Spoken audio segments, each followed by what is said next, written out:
به نام و یاد خدا. دوستای عزیز سلام. میخوایم متن را که برای شما به خوانش بگیرم از محترمه محبوبه پلنگی است که البته درباره زن افغان است. میخواهم برایتان بگویم اما نمیدانم باید از کجا شروع کنم. همه خاطرات را از من دزدیدند، حافظه‌ام فرو پاشیده و در تنگنای حوادث عاجز و ناتوانم. و از دامن تصاویر واژه ها و عناوین کشور خون می چکد. نشه ها از سرنوشت سیاه جامعه فرو ریخته آزادارند.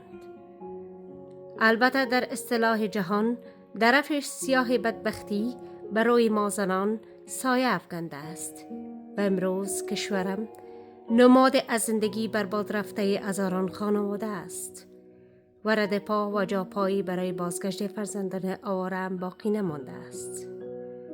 شهرها در آشوب تنگدستی و فقر تن می ساید و تنفس در نهایت درماندگی است و من به عنوان یک زن فریاد می زنم. دروازه کنفرانس ها، مصاحبه ها و جلسات را با سیم های خاردار بپوشانید که وعده ها و صحبت ها دیگر متعفن شدند و من خود به دنبال هویتم هستم و تا آخرین لحظه می استم.